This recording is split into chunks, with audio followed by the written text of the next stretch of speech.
Excellent. All right, we're going to start out with a song, and then we'll go right into our program. Oh, you're okay.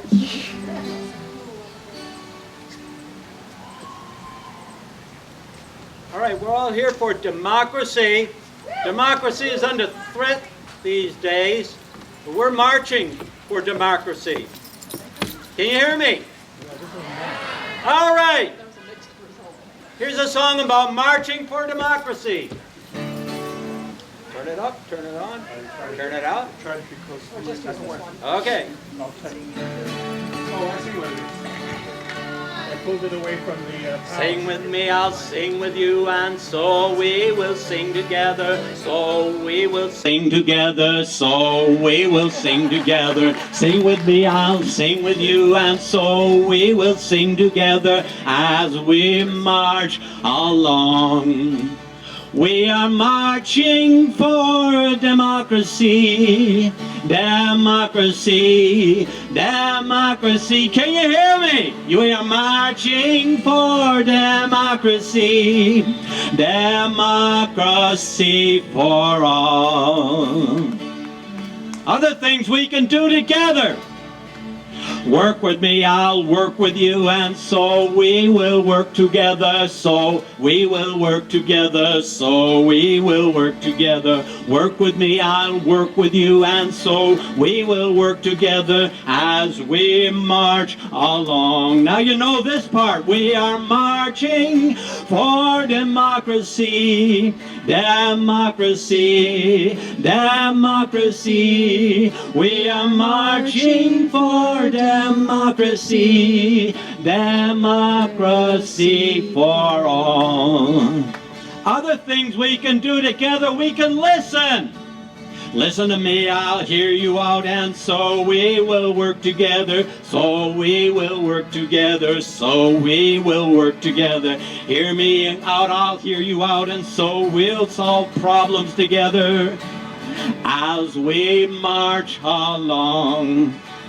We are marching for democracy, democracy, democracy. We are marching for democracy, democracy for all.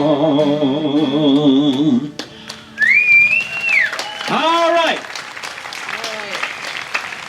If you're going to be at the 4th of July parade, watch for this song. They're going to be carrying the banner and singing this song.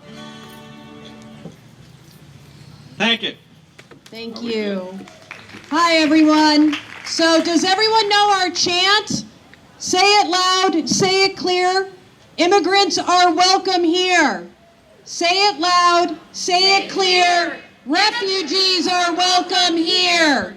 We are going to repeat this over and over again throughout the course of the day. I'm Chapman, and I'm honored to be a part of our local Not in Our Name action team and to welcome you on behalf of Move On, Families Belong Together, Everyone's Books, the Putney Huddle, the Women's Action Team, Brattleboro Solidarity, Family Solidarity Action Network, and Rights and Democracy of Brattleboro. I'd like to introduce you to my two champions that have pulled this together with me, Nancy BRAUS and ZIMMERMAN.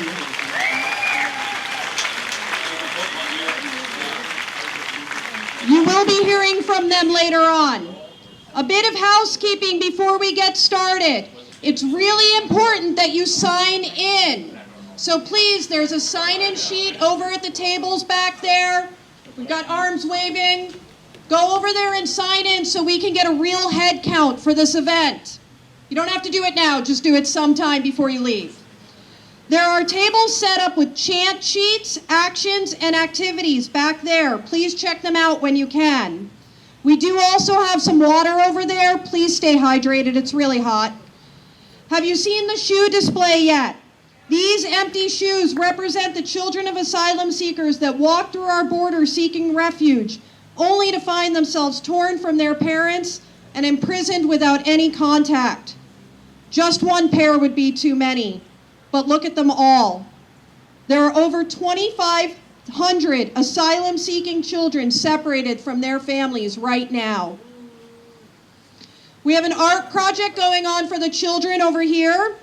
A little bit about that. Immigrants' rights activists have seen the butterfly as a symbol of fluid and peaceful migration for generations.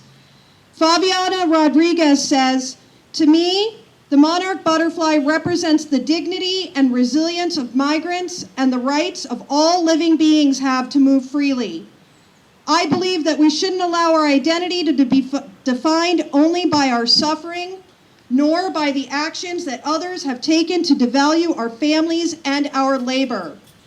Rather, let us celebrate our beauty, pride, and resilience in the face of inequality and injustice." To honor that, Robin Morgan, our Family Solidarity Action Network organizer, has put together a Kiddos Butterfly Art Project. Go check it out and ask Robin about her amazing organization, Family Solidarity Action Network. Thank you, Robin.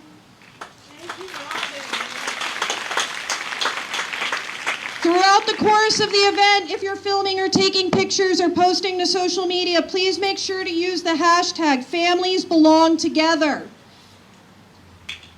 Move On asks that if you have your phone on you, pull it out now. I'll give you all a second. Get those phones out. I'm serious. And text 668-366. Families is the word you're going to put into that text. It's also on our action sheet back there on the table. 668-366. It's 668-366. And you're going to type in the word families. And now our housekeeping is done. Say it again. 668-366. And like I said, we also have tear-off sheets back there that have it on it. The Trump administration is breaking up families. It's happening at our borders, at churches, schools, and workplaces. Toddlers are being ripped from their mother's arms as they seek protection at the border. An overburdened system is now being bombarded as hundreds more children are sent to custody for no good reason. Mothers and families have lived in the country for decades are being forced to decide whether they should leave their American children behind in the care of others for a secure and brighter future, or take them with them and face a possible death sentence in a country now foreign to them.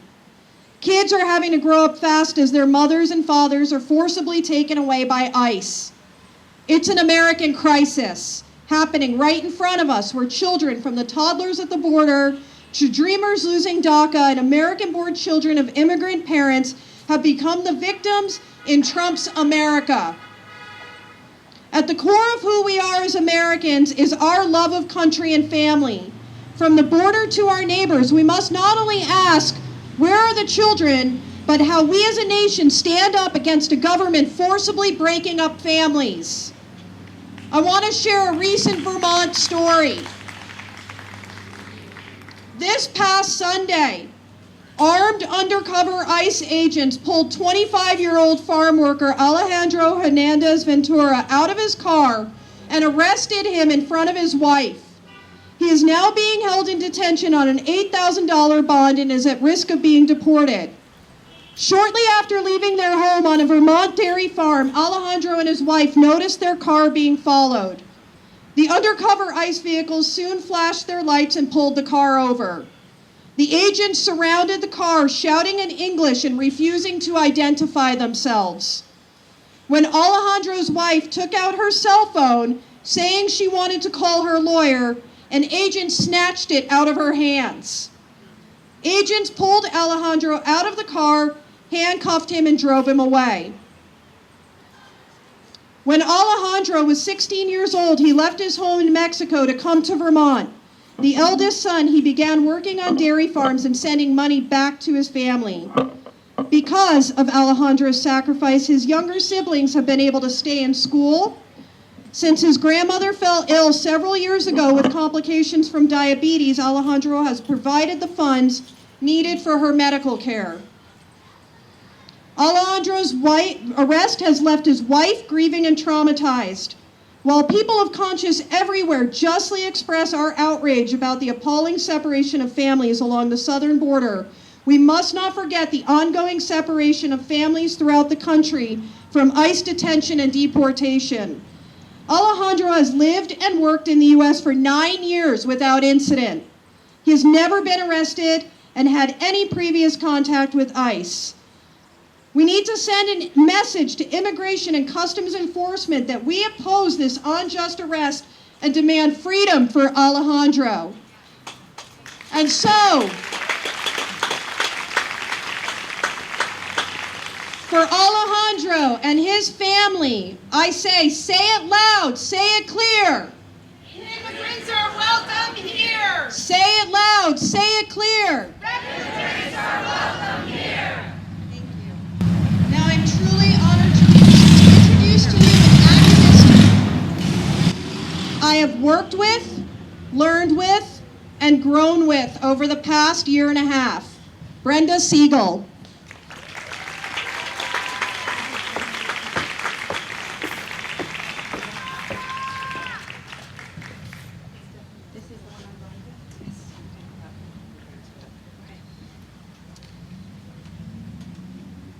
Right now, we need to stand with members of our community who every day are faced with the terror of having their homes and work sites with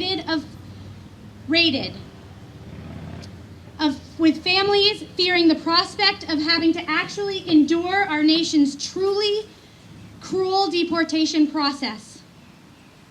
Vermont should be welcoming people from other countries to our state and our country. To me, this means looking after our neighbors when they are in need. What Vermonters need to know, our neighbors right now are in need.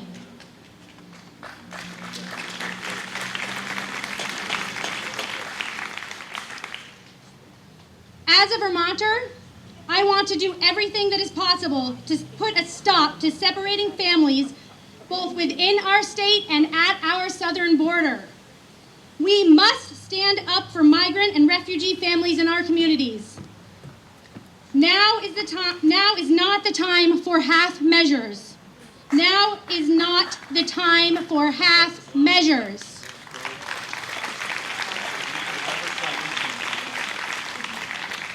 We need to say enough is enough. To these inhumane policies, we need to say abolish ICE.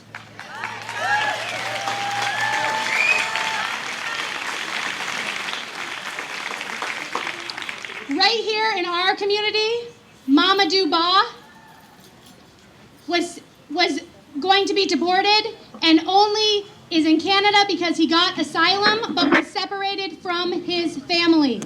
That is not acceptable. As Laura just mentioned, Alejandro Hernandez Ventura was detained by ICE after leaving his home on a dairy farm just this last week. Migrant Justice is asking us to use the hashtag #FreeAlejandro. And raise money and pass a hat to raise money for his bail. Is that what And we're also going to be passing a hat to raise money for his bail.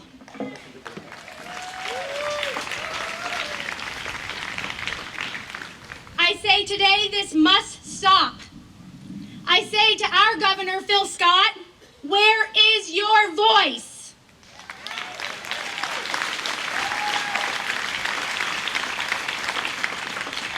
Why aren't you speaking out against this loudly and every day until it stops? We are in a border state.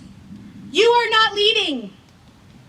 I also say to Phil Scott, join us in pledging to not spend a single cent of Vermonters' tax dollars to aid in any efforts with these current atrocious immigration policies that harm human beings in our state.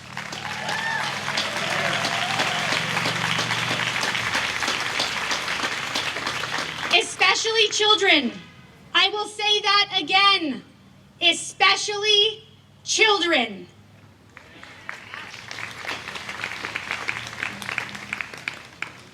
To our congressional delegation, I ask you to join with other legislators across the country who are putting forth serious legislation to defund and eliminate ICE, which was only created back in 2003 during the post 9/11 excesses that also brought us such things as the Patriot Act, which we all agree was an attack on our civil liberties.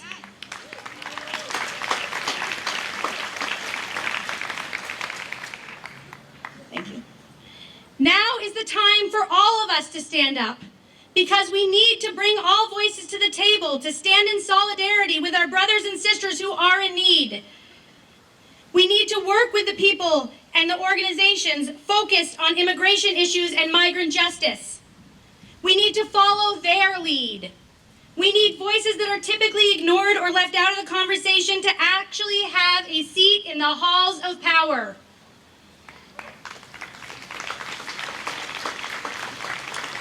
I am encouraged at seeing all of you here today and knowing that there are over 700 actions just like this one happening across the country today.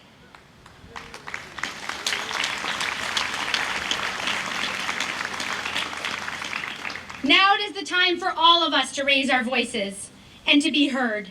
And it is a time to start to build a Vermont that works for all of us, and that includes migrant workers, refugees, immigrants, Black and brown people, and all of our marginalized communities.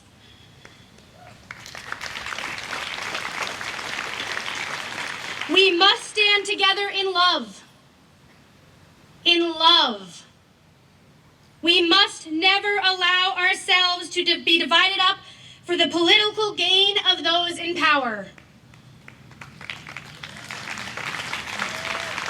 There are a lot more of us than there are of them.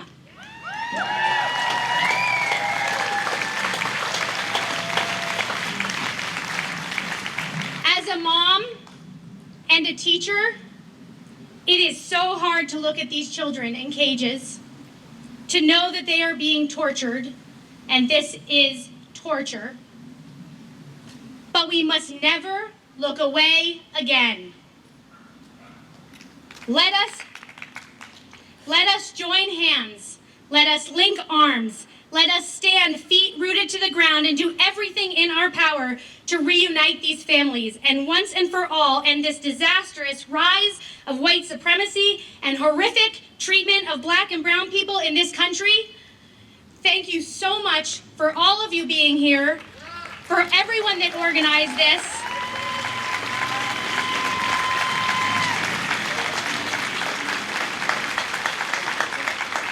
And all of the work that you are all doing. Let's keep going until it stops.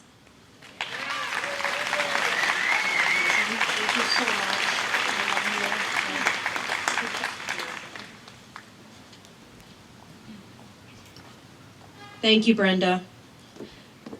I'm so proud of her. I would like to share a true border story with you. Marie Vendelli de Bactos and her 16-year-old grandson with severe epilepsy and autism arrived at a port of entry to seek asylum. Despite passing her credible fear interview, she was shortly separated from her grandson and hasn't seen him since. She is currently detained at a federal detention center in El Paso, while her grandson is being held at a state-run center in Connecticut, more than 2,000 miles away. It's been 10 months since the agents separated them. For Marie and her grandson, say it loud, say it clear. Immigrants are welcome here. Say it loud, say it clear. Refugees are welcome here. And now I'm proud to introduce you to Nader Hashim of Dummerston.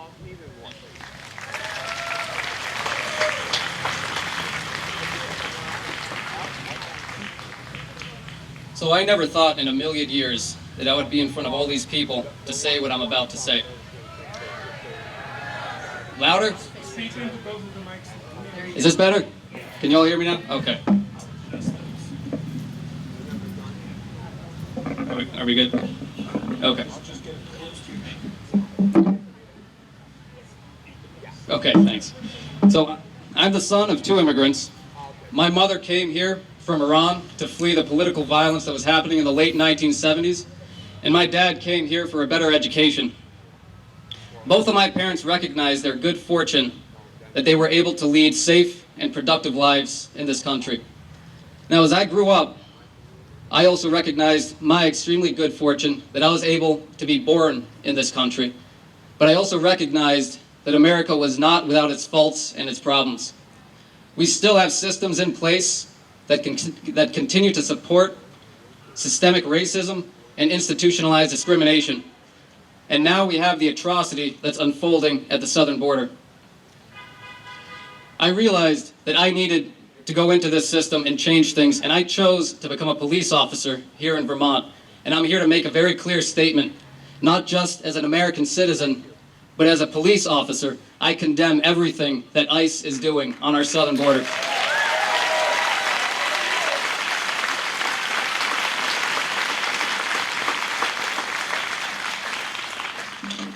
I signed up for this job to help all people in my communities. It doesn't matter to me what your skin color is. It doesn't matter to me where you come from. I treat everybody with equality and respect.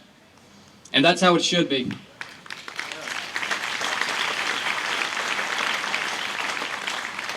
Now, I know I have colleagues out there who may listen to this, men and women in law enforcement, and I know I'm not alone in this feeling. I want all of them to know that it's okay to stand up for what's right. And please remember why you signed up for the job.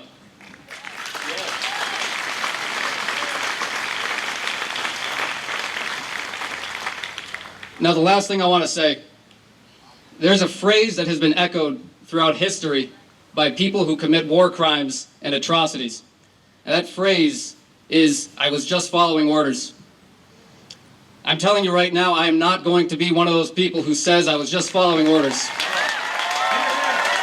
Thank you.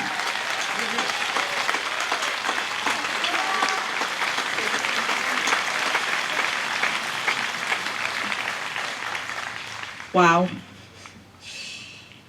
Thank you, Nader. Here is another border story. A father entered the U.S. from Mexico with his 4-month-old baby to request asylum and was immediately separated from his child. The baby was taken into the custody of the Office of Refugee Resettlement while the father was taken into ICE custody and transported to a detention center in Texas. After which, he was deported without his baby. It has been 4 months since father and child have been separated. The baby is now 8 months old. For that father and his baby, say it loud, say it clear. Say it loud, say it clear. Refugees are welcome here. Now I invite to the stage Steve Crofter from our very own Vermont Community Asylum Seekers Project.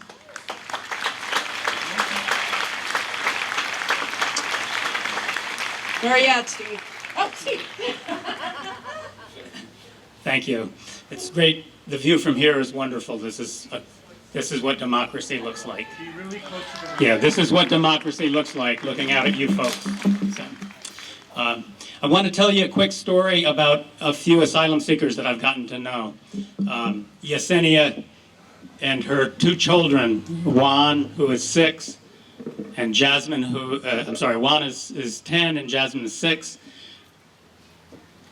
crossed the border from Ciudad Juarez, Mexico, which was their home, and came to the border checkpoint in El Paso, Texas last September to seek asylum. She explained to the border officials that her life and the life of her children was at risk and they needed safety in the United States.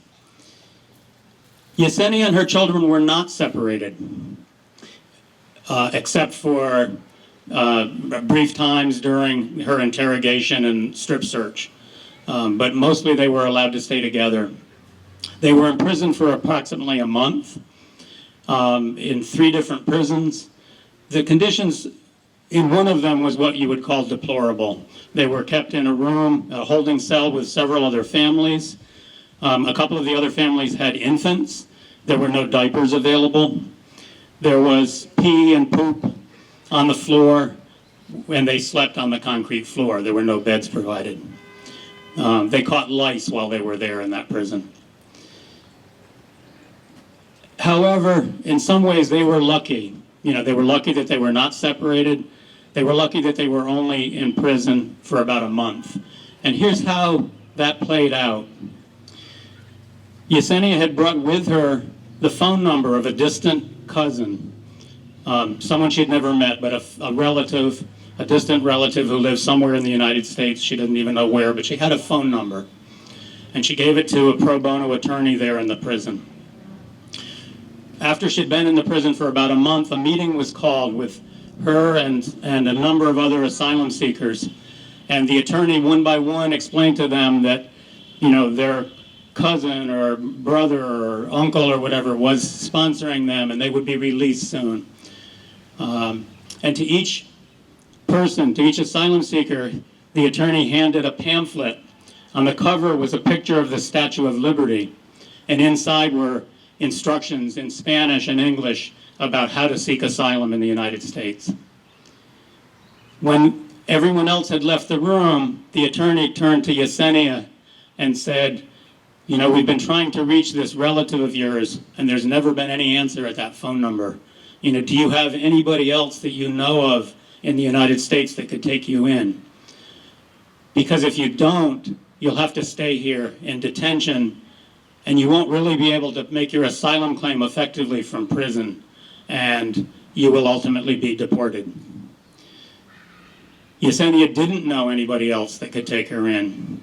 She held up the pamphlet and pointed to the Statue of Liberty and said, maybe this woman will take us in. The attorney said, you know, I don't know much about this, but there's one other possibility we know of. We've just heard that there's a little organization way far away in the state of Vermont that says they have a home for an asylum-seeking family. And the attorney got in touch with us, the Community Asylum Seekers Project, based in Rockingham, not far from here. And yes, we did have a place. And Yesenia and Juan and Jasmine took a 45-hour bus ride and arrived in Vermont on October 18th.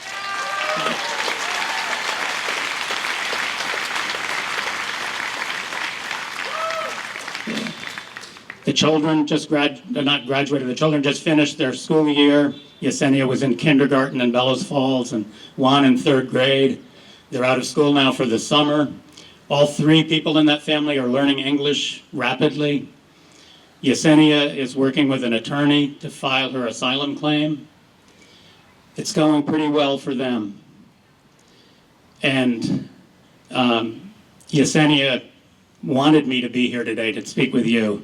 She is extremely appreciative of what they've been given, which is just, you know, it's nothing that they don't deserve. It's just a chance is what they were given. So the Community Asylum Seekers Project is on the verge of expanding. We have a host home that's just opened up here in Brattleboro, ready to get a family.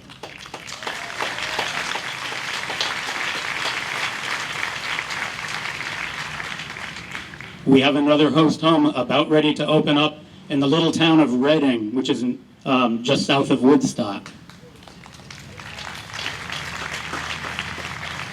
And I know that people in Putney and Marlborough and Westminster are, among other towns, are getting ready to make the same effort.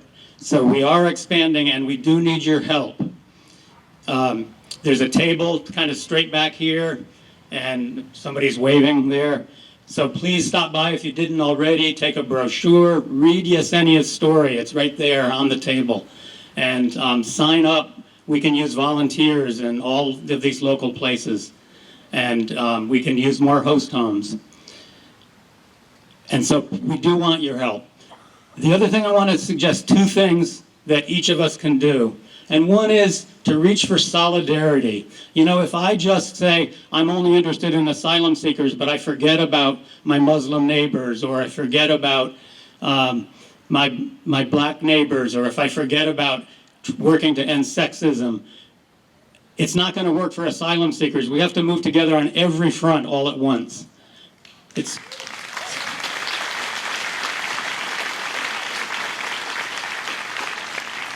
So remember solidarity, but also envision the world we want. It's important that we're saying no to things now. We're saying no to policies that aren't correct. But we also have to hold in mind the world that we do want. And so, as we work to make a place for asylum seekers, please keep in mind that our ultimate goal is a world in which no one has to flee persecution, because there isn't persecution.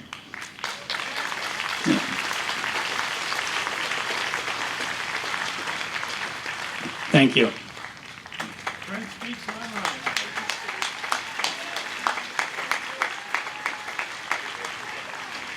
Can you imagine if every community in Vermont opened their homes to asylum seekers? We might not have half the problems we do right now.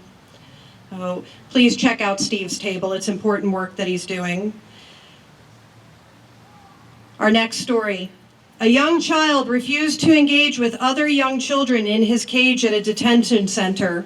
Instead, he was quiet and clutched a piece of paper that was a photocopy of his mother's ID card. For that child, say it loud, say it clear. Say it loud, say it clear. Thank you. And now I'd like to invite to the stage Becca Balint. Senator, I should add Senator.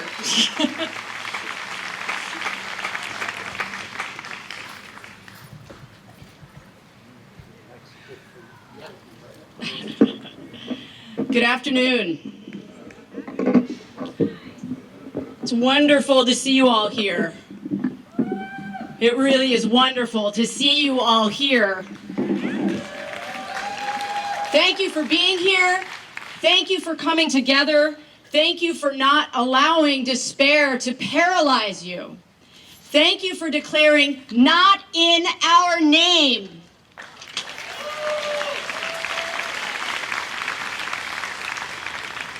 This intense heat today reminds me when I lived in San Salvador, El Salvador, about 20 years ago. It was a few years after the long, brutal civil war had ended, and I lived in a city and a country still very much traumatized by the death squads and the grinding poverty.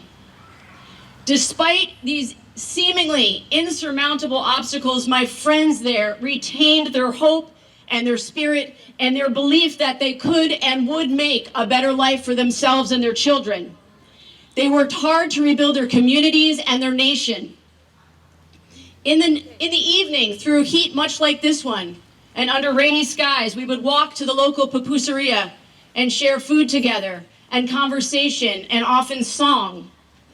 Those shared experiences, the human connection that binds us all together. Those meals were actual sustenance, but they were also beautiful spiritual sustenance. For a few hours, we could leave the violence and the despair on the streets outside the restaurant, and we could remind each other of the joy that comes from sharing each other's humanity. But as all of you know, violence begets violence, and trauma begets trauma.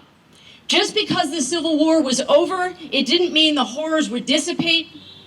It didn't mean that the damage would dissipate. The trauma was still very much there. The museums and memorials in El Salvador that were dedicated to the victims showed the trauma in stark detail. I saw binders of photographs taken at the grisly scenes of murders perpetrated by the government forces against civilians. I mention this because visitors to these memorials were forced to confront the violence, were forced to look at the trauma and the lack of humanity. we could not look away. We had to live with our nausea and our grief and our profound despair. We had to integrate what we'd seen and find a way to use these feelings, this knowledge, to continue in the fight for justice and to not shut down. Now I want you to take a moment and just look around at this crowd. It's phenomenal for a very hot Saturday afternoon in Brattleboro. Look at all the people who have come out here today. You see the horror. You see the horror on our borders. All of you here today are not looking away. You're here because you've allowed yourself to look and to see and to admit that our own government is perpetrating great wrongs against family and children who are coming here for assistance, for help. And you know that the trauma will not go away when we end this policy. For me, that is the most devastating part. As a mom, as a politician who's working hard at the state level to make our voice heard, I know that even when this horrible practice is ended, the trauma will continue. Even after we vote out our fascist-loving president, the trauma will still remain.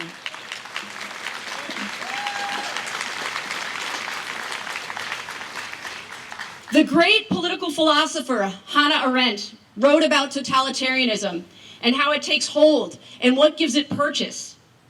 But she also wrote about how to push back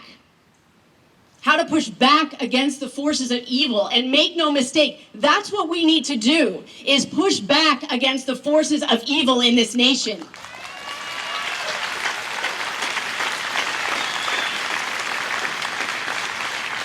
She wrote, "Action is never possible in isolation. To be isolated is to be deprived of the capacity to act." This is my guidepost today. I don't want to be deprived of my capacity to act. And I don't want you to either. We are here together to make our voice heard. We are 18 months into this devastating presidency. Only 18 months, but it feels like an eternity. But we can't allow our despair and heartache to close ourselves off from each other. Now, I admit the news this week especially has been horrible for all of us. My friends and my neighbors and my constituents are weighted down by the sheer volume of the wretched events. But something is happening. Something is shifting. The horror is stripping away our self-consciousness. Americans across our nation are turning towards each other in a different way. And you are testament to that. You standing here today, you are turning towards each other and not away. Our collective heartache is producing a new, profound sense of connection. This past week has been a remarkable one for me. On the streets of this town, in the parking lots of stores, on the sidewalks of my neighborhood, people, many of them strangers to me, have stopped me to just vent their sadness, their horror, their feelings of despair, and they are seeking community with each other. We must hold each other in this despair. We have to listen and acknowledge the feelings of sorrow and of fear. And then, my friends, we have to continue our work. We have so much work to do together.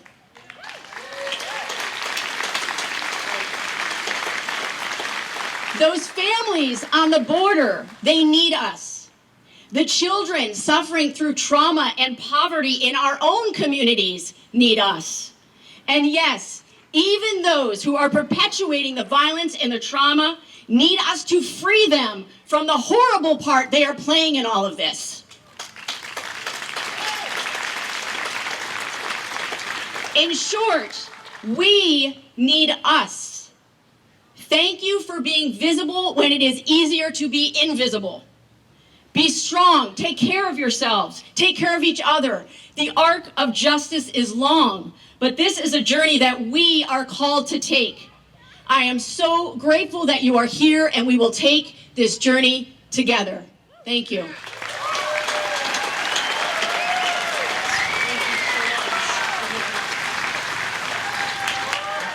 Senator Becca Ballant. How lucky are we to have her?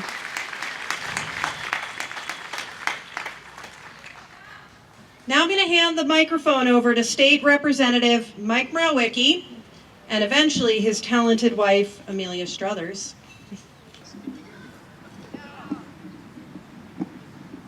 We're working on it.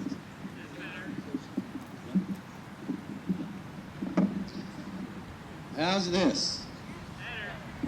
Good. We're going to turn the mics on now. That's good.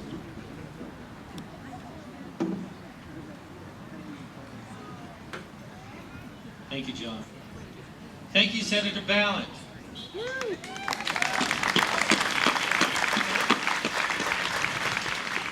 My name is Mike Mrowicki. I'm a state representative from Putney. Thank you. And I mention that because most of the time the work that state legislators do has to do with our state. Roads, bridges, schools. It wasn't until this president came into office that we had to start taking on national issues. So it is encouraging to see everybody here to recognize the changing face of what we need to do, and that we need to do it together.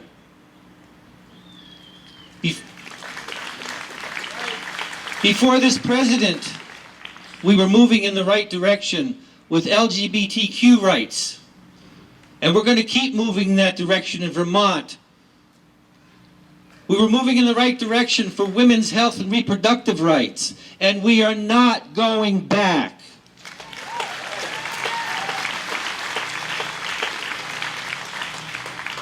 We've been moving in the right direction for environmental rights. We've been setting the standards. And we're not going to let what this president's doing to the EPA stop us.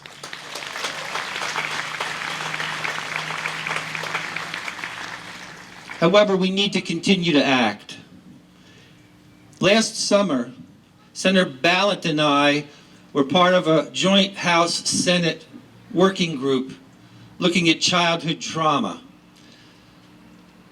We were looking at the prevalence and effects of trauma and how it becomes a lifetime curse for so many children. It becomes a generational curse within our society. That committee was able to pass a bill unanimously in both House and Senate, and it's one of the bills the governor signed. We've made great progress here, and now what we see is on the border of our country.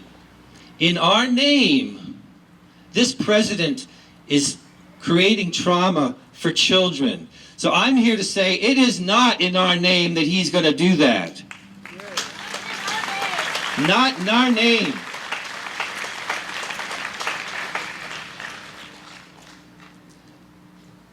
When the president signed the order supposedly doing away with this policy, the organizers asked whether they needed to continue to do this.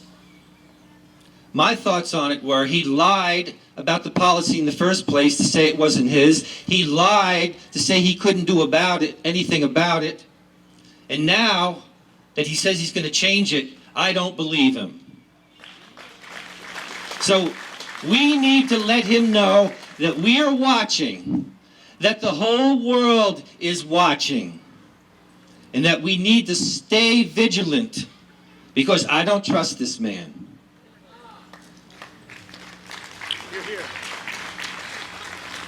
What I'd like to do now is move from words to words and music. Music is indeed the universal language.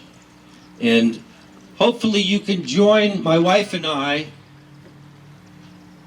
as we take an old song, the old traditional song, Motherless Child.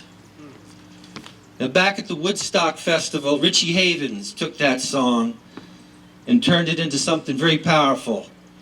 The chorus he used was freedom.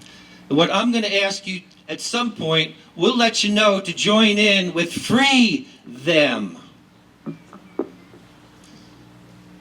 Free them. Free them. Free them! Free them! Free them. Free them! Free them.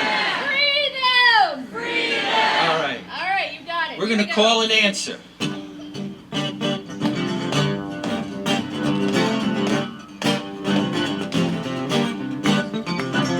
Sometimes I feel like a motherless child.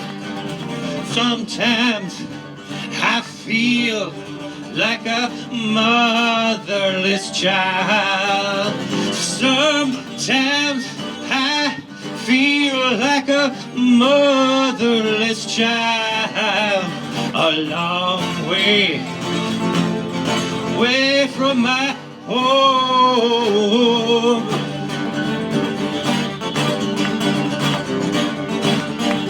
Right now, children taken from their fathers and mothers. Right now, children taken from their fathers and mothers. Right now, children taken from their fathers and mothers. A long way away from their home. Yeah. Ready? Free them. Free them. Free them. Free them. Free them. Free them. Free them. Free them. A long way from their home. So clap your hands. Clap your hands. Clap your hands. Clap your hands. Clap your hands. Clap your hands. Clap your hands. Clap your hands. Now, freedom. Free them. Free them. Free them. Free them. Free them. Free them. Free them. What do we want to say to this president? Free them. Free them. Free them. Free them. Free them. Free them. Free them. Free them. A long way from their home.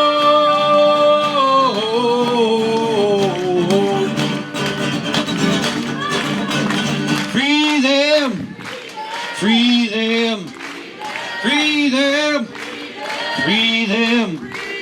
Free them. Free them. Free them. Free them. Free them.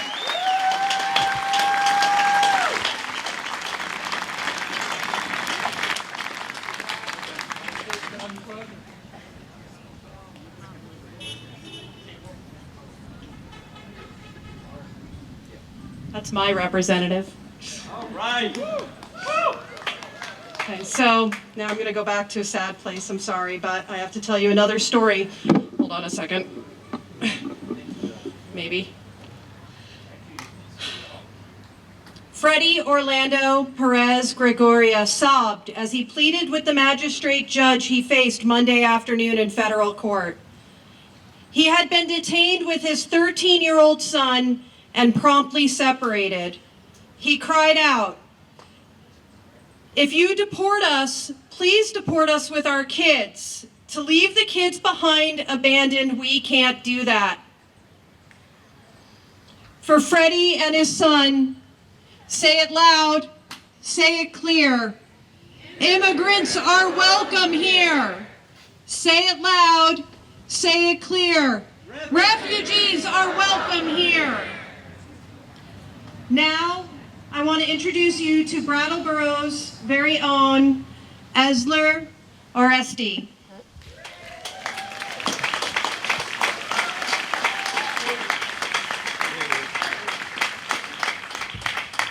Here he comes.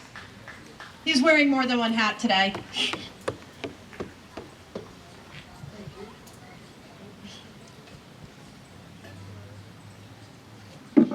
All right, let's put this mics a little bit lower.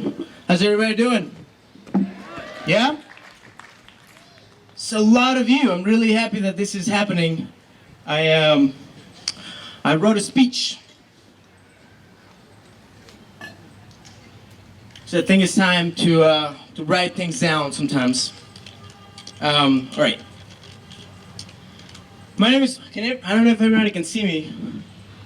That's okay. I'm just gonna be loud. Just gonna be loud. Well, let's start with a little chant. I have a little chant that I have in my water bottle. Maybe we can just do that real quick. Yeah. All right. This is how it goes. From Palestine to Mexico, all walls gotta go. Ready? And from Palestine to Mexico, all walls gotta go. From Pakistan. All walls gotta go from Palestine to Mexico. All walls gotta go from Palestine to Mexico. All walls gotta go.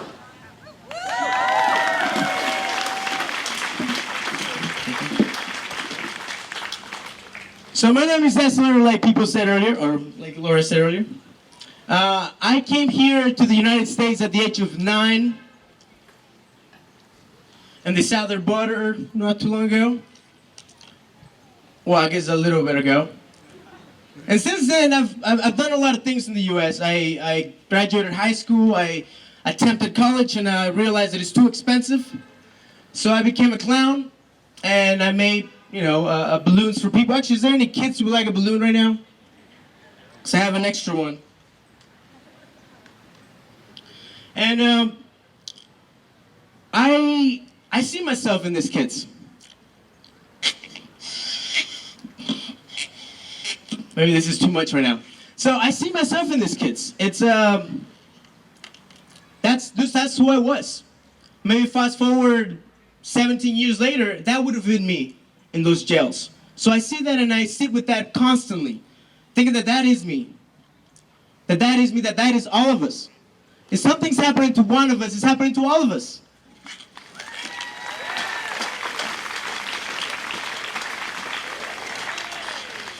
And I am just beyond, I'm just gonna wait on this because it's maybe a little too noisy. I'm amazed that we're here. Like it's hot and you're here. We're doing the work, we're standing up, we're standing up. But we need to change the people that are in these systems. We are in this system that we did not create this. We didn't do this. This was forced upon us. It's now our duty to see what we're gonna do with it. We need to change the old ways of looking at the world. The U.S. has been intervening in South America and Central America for years. It's not just about dealing with this one super emergent situation. It's about changing the system.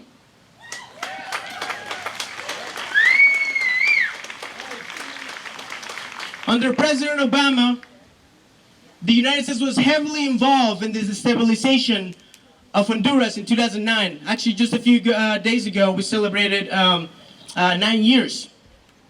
June 28, 2009, President Zelaya was put away or ousted by the help of the United States. And those are the things that we really have to look at. What is our systematic oppressions of all these people? Why?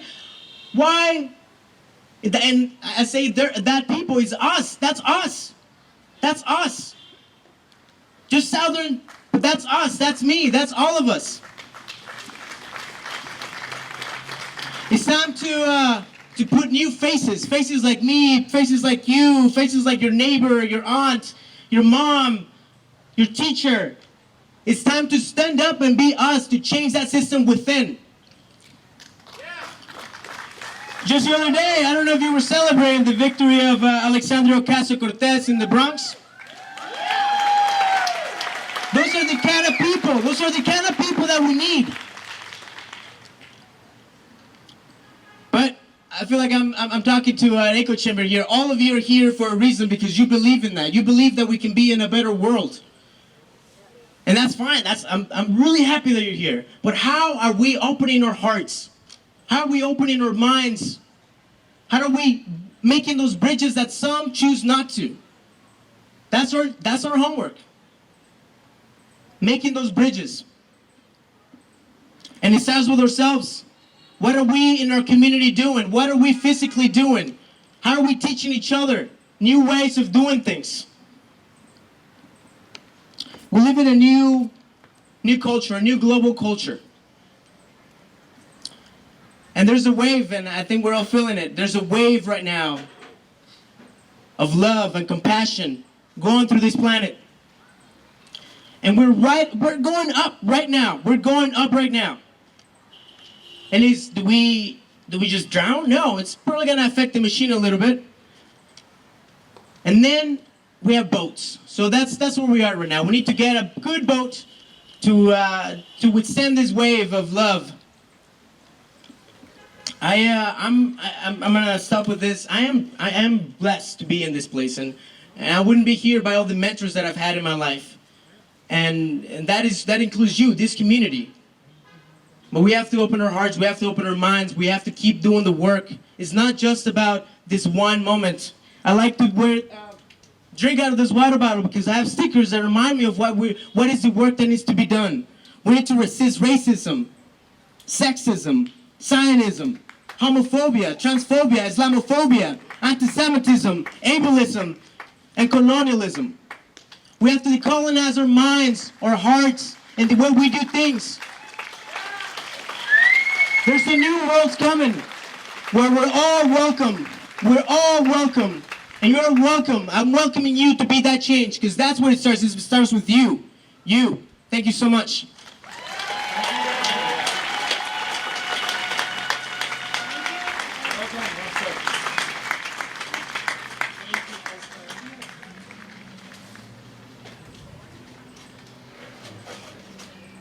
Thank you, Esler.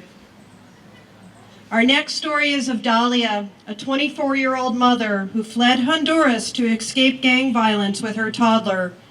She was not aware that being separated from her son Cesar was a possibility. I didn't know that they could separate me from my son. I didn't know. Yes, I am very scared. He is my son and I love him. I've carried him throughout the journey and it was hard. For Dahlia and Cesar, say it loud, say it clear. Immigrants are welcome here. Say it loud, say it clear. Refugees are welcome here. The next lady I'm going to introduce you to is a very special woman. She is one of the driving forces behind this whole event, and frankly, a driving force behind so much community good that takes place in the greater Brattleboro area and her home area of Putney. Owner of Everyone's Books and activist extraordinaire, Nancy BRAUS. Thank you, Laura. So I wanted to say a few words about why people are leaving their home countries to undertake this arduous journey. But before I do that, I just have to say one word that just illuminates how thoughtless and slipshod and cruel the Trump administration and ICE are. And that one word is wristbands. All they had to do was use wristbands for these children and their parents, and there would be no issues with who these children are. And they didn't even think of that most basic piece of humanity because they don't think these brown-skinned children are human. And I, for one, have had more than enough of these people. So the reason so many people are fleeing these El Salvador, Guatemala, and Honduras, and also at this point Nicaragua, well, the United States government should definitely look in the mirror. The United States has a long and terrible history of militarizing conflicts and training violent killers to pacify these countries and make them safe for American corporations. In Honduras, which Esler did mention, and I'm going to talk a little more about that, In the early 21st century, the legally elected president, Zelaya, worked for some basic improvements in living conditions for people. Minimum wage, not a high minimum wage, school lunches, building some transportation out for people, but that was too much for the elites of Honduras. So a brutal coup happened in 2009, and right after Barack Obama was elected, this was the first international test for his young government, and they failed spectacularly. Hillary Clinton and Barack Obama were the first country in the world to recognize the new government in Honduras and to continue to give them massive amounts of military aid, even though it's supposedly against the law to be giving military aid to a military coup government. But they would not recognize that this was a coup. They would not call it a coup. So, this is sort of a typical thing that happens every year in Latin America, it seems like. And the person who took over was a graduate of the School of the Americas, which for most people here probably know what it is, although they've changed the name to the Western Hemisphere Institute for Security Cooperation. But it's still the same infamous training school for death squads and dictators in Latin America, using our tax dollars in our name. In 2000, this is what's happening in Honduras, and since this coup, thousands of people have been murdered in Honduras, including the highest rate of environmental activists in the world, including a woman named Berta Cáceres, who was doing incredible work and had received international recognition and was murdered in cold blood. Viva Berta! I was in Honduras in 2010, and I will never forget meeting with a group of women and children living in rough lean-tos in a small community around a cornfield. I was told that the police had already burned down their corn crop once, just because they were squatters, not because anyone was trying to get on their land, just because they were squatters and to be sadistic. So these families had absolutely nothing. So I could certainly see how these families, should their crop be burned down again and again, might feel the necessity to leave and look for a life for their children. So the U.S. again supported a corrupt election in 2017 in Honduras. So the story's different but similar in El Salvador and in Guatemala. All these countries now have the extra added violence of the drug cartels, in addition to the violent governments and the complete lack of protection for the poor and activists. So you can see why people might see it necessary to leave, not a luxury to leave. So, their lives are threatened. And many of them have lost land that they actually had legitimate claim on due to corporate land grabs for things like palm oil plantations in these countries. So we need to not only speak out about the conditions people are kept in the U.S., which is abysmal, but also the conditions people are forced to endure in our name in Central America. Thank you so much. Thank you, Nancy. Marco Antonio, a father of a 3-year-old, died from suicide after agents ripped his child from his arms and separated him from his wife and child as they attempted to apply for asylum. A Border Patrol agent reported that they had to use physical force to take the child out of his hands. The father yelled and kicked at the windows as he was driven to jail and attempted to escape to return to his child. He was put in solitary confinement and was seen praying in a corner throughout the night. Guards found his body in the morning. For Marco and his family, say it loud, say it clear. Immigrants are welcome here. Say it loud, say it clear. Refugees are welcome here. Our last presenter is a creative force of nature that has helped mold and shape this event from its inception. She has worked tirelessly to ensure this happened, and you have all the next steps that you need leaving here. Because like Esler said, there is homework. This isn't the end. I'm so proud to introduce you to Ann Zimmerman. Where are you, Ann? Thanks, Laura. And thank you all for showing up on such a blazing hot day to stand here with us, to stand with your community and say, not in our name. So we can imagine it's also pretty blazing hot at the border. So we've been organizing around this since around the beginning of June. I think this may be the 4th or 5th event about this that we've been involved in planning. We know that it isn't enough. We are making some difference.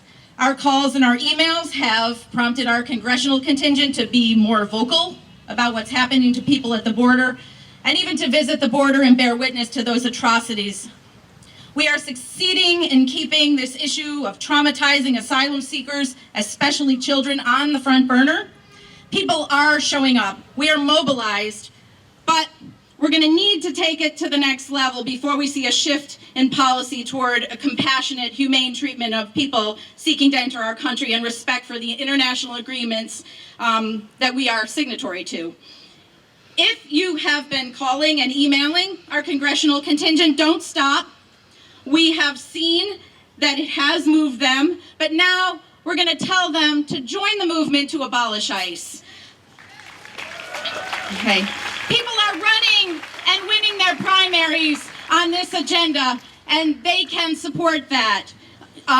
As you might or might not know, ICE has only been around since 2002. It was created in that frenzy, that produced the Patriot Act and the Department of Homeland Security after 9/11. And right now it is functioning like a totally politicized Gestapo-like personal police force of this administration. It basically appears that its only function right now is to rip families apart and support a totally white nationalist immigration agenda. Immigration policy, I suppose I should say. And then while you're at it, and Brenda might have spoken to this, ask Governor Scott to prohibit the use of our state resources and personnel to aid in the enforcement of inhumane and immoral policies. So if you don't have his number memorized, it's easy. You all know the 802 part. Then it's 828, which is the same for all state offices. And then 3333. Put him on speed dial. He needs to hear from you. So our goal is to see an end to family separation and family incarceration prison camps at our border, end to the policy of zero tolerance that criminalizes everyone who seeks to cross the border for any reason, which is in violation of international agreements, and an end to the use of one's children as a tool of blackmail so that people with legitimate cases have to drop them in order to be reunited with their children. So I think you know that we're going to have to do more than demonstrate. We're going to need to become willing to become uncomfortable. I went to hear Nina Turner in Keene this morning. She was totally inspiring, and she said, learn to get comfortable with being uncomfortable. So that's my new mantra. And to that end,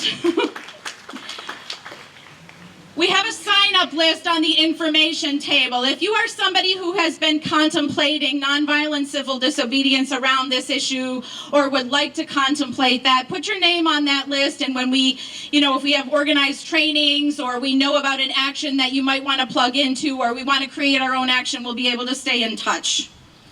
Okay? And also, remember that not all participants need to be willing to risk arrest. You also, there's a need for people doing support and logistics, so consider that as well. If that is not a way that you see yourself becoming more involved, Perhaps you're someone who could consider working on a community fundraiser, and we have a sign up on the table for that as well. So if that's some way that you see yourself plugging in, put your name on that list. So in terms of fundraising, I guess that brings me to donate. On that table as well is a list of organizations that have been doing the work of providing legal assistance to people, not just at the border, but involved in immigration issues all around the country as well. This isn't a new issue. These are people who have been in it for the long haul, and they need your support. They're people who are providing, lawyers pro bono, providing bail, providing representation for children. So donate if that is something within your capability to do. Laura mentioned the postcards at the beginning. So Laura and the Putney Huddle have come up with this really easy way to send a message to U.S. Customs and Border Protection. There's postcards that are already stamped with a label where you can appeal to them to listen to their conscience. As Nader mentioned before, people don't need to obey unjust and really inhumane orders, and this is a way to reach out to our shared humanity. And so if you feel so moved, there's lots of postcards on the table, you can make your own. Okay? And lastly, we have an email list, because I think we're going to be doing this for a while. If you were at our June 14th event and put your name on that email list, you don't need to do it again. We've got you. If you signed up at the bookstore or at the meeting in Putney for Community Asylum Seekers Project, you're on that list already. But if you're not and you want to be, that's on the information table as well. And one last thing, this might have been mentioned. I was back by a mobbed table. If you go to the Migrant Justice website, you will find a link where you can write a letter in support of Alejandro, who's right now in ICE custody, away from his wife and his job, and not able to provide support for his family. So if you go to their website, you will find a form letter that you can change and make personal. And really, that's a lot, but it's not even enough. So we're all going to show up for this in the ways that we can. But like I said, we're going to need to ump the ante. So I hope you're in it with me for the long haul. Thank you. I just wanted to add one really quick note to what Ann said, which is that what we're thinking about for nonviolent civil disobedience is an ICE office that is in Williston that few people know about, but the ICE office and an office park in Williston is the nerve center of the entire operation. It's where they have their computer operations. It looks like a nothing, but it's really a big deal. So civil disobedience there actually means something, and that's what we're considering. Thank you, ladies. So before we all pack up and leave, I want to let you know that over $1,500 was raised for Alejandro's bail here. Y'all are amazing. And I guess there's a considerable amount more since the 1,500 count. And at one point we had at least 500 people here that showed up. So thank you for coming out to all of our community members. So this is the end of our program. We thank you for coming out. You're welcome to hang out with your signs and make music. We have the common until 4, and Bob is going to close us out with a song. Please pack in, pack out, make sure you take what you brought, and if you want to stay and help clean up, we do have some chairs to put away. We could use a little bit of cleanup help. So thank you all for being here, and I'm going to hand it over to Bob.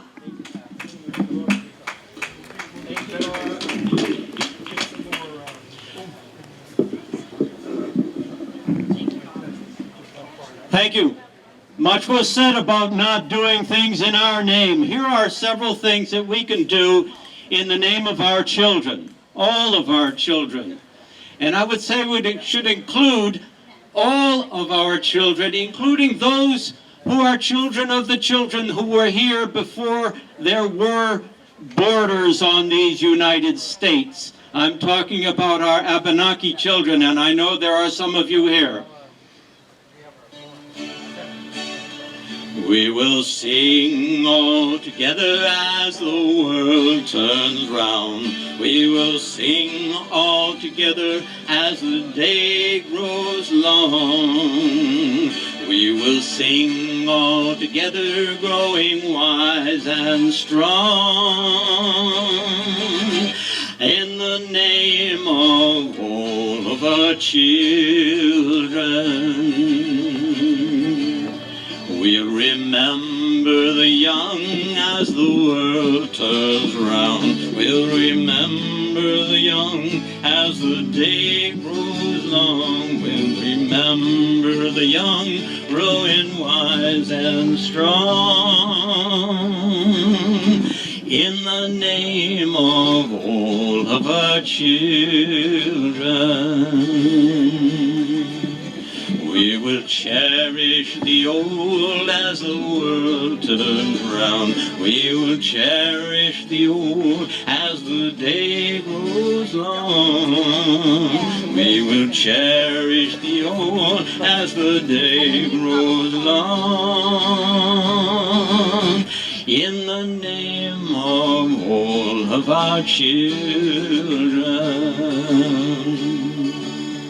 we will care for the earth as the world turns round. We will care for the earth as the day grows long.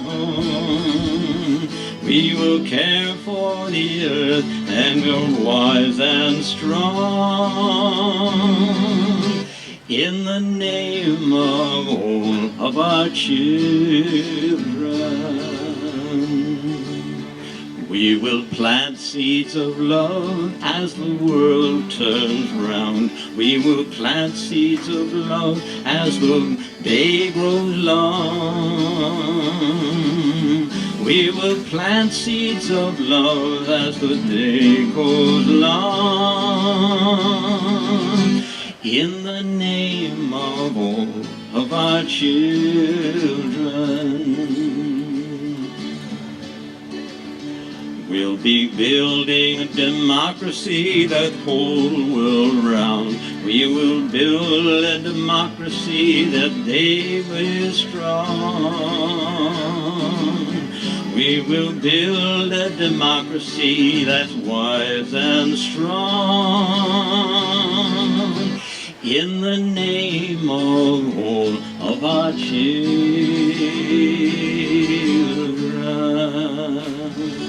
Thank you. I'm Veranda Porsche and of Guilford, and I'm gratified to see the turnout here today in the swelter. What do I have to say about this? Well, I've gotten accustomed to being both appalled yet unsurprised. It's a strange, complex batch of emotions, and it really is more extreme. I mean, I've been involved in trying to advance the same values for my whole adult life, but this particular group of atrocities in our country right now is so galvanizing. I guess that's what it is. It's like police dogs being trained on children. I feel as if this is a kind of seismic moment for us, because this long instance of tearing apart families seeking asylum is just one harm too great for people to bear. You don't need to have a college education. You don't need to read the blogs to understand what it's like to experience the kind of trauma of the momentary child lost in the market and the relief of reunification. To think that this is not, how did people in history stand by while this is happening. This is our turn right now to put whatever resources we have on the line, to know this is a long time coming. This isn't a new upwelling of wrong. All of the past interference in Central America, for instance, that's brought people here, this is not strange news. Anybody could have found out about it if they were connected. But this is the outcome, and this is the outburst. And I feel relieved that I know nobody who is turning away.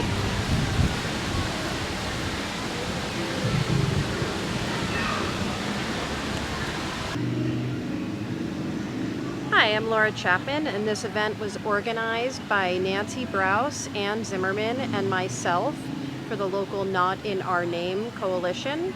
I also organized for the Putney Huddle out of Putney, Vermont, and our group was born from the Women's March. We meet regularly every month to take actions and meet with our local legislators and educate ourselves to the issues. If you're interested in finding out more about the Huddle, you can find us on Facebook, or you can email me at theputneyhuddle@gmail.com.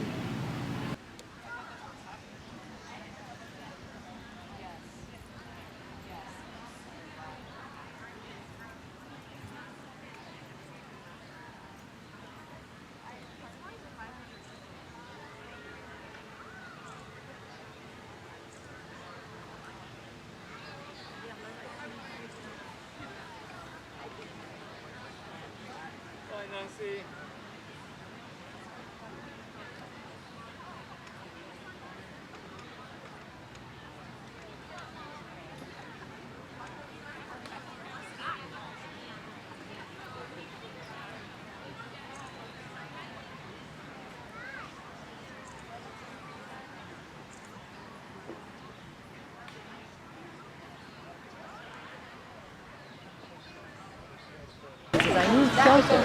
He was immediately separated from his parents. When the baby was taken into the custody, right? That means the officials took them into this office, right? And while the father was taken into ICE custody, the father was taken to detention centers in Texas. And he was deported without his baby. Separated from his little tiny baby. And it's been 4 months since the baby and the father have seen each other. And now the baby is Ezra's age, without his papa. See the next one? So this one here, sweetie. You want this one? Okay. Okay. So this is a group of 5-year-olds who were scolded. Remember what scolded means? Scolded by the it says officials, but what they mean is prison guards, right? So prison guards. And they were held in a detention center. And they were scolded for playing around in their cage. They have to be in, all these little kids are in cages, telling them to settle down. The kids have no toys or books in their cage, and they're without their mama and papa. An advocate stated the government is taking kids away from their parents and leaving them in these inappropriate conditions. If a parent left a child in a cage with no supervision of other 5-year-olds, they'd be held accountable. Okay.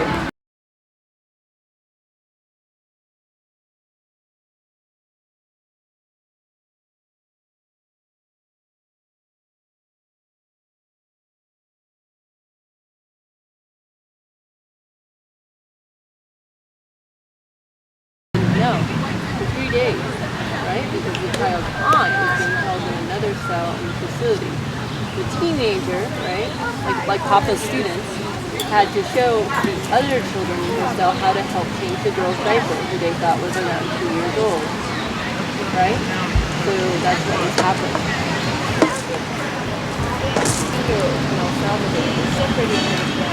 We will sing all together as the world turns round. We will sing all together as the day grows long.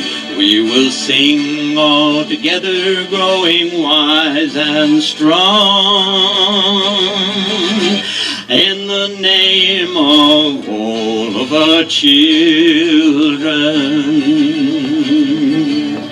We'll remember the young as the world turns round. We'll remember the young as the day grows long. We'll remember the young growing wise and strong. In the name of all of our children,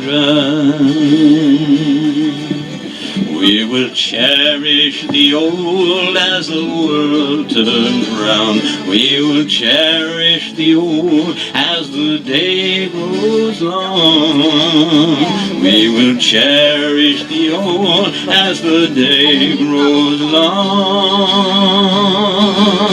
In the name of all of our children, we will care for the earth as the world turns round. We will care for the earth as the day grows long. We will care for the earth and grow wise and strong. In the name of all of our children.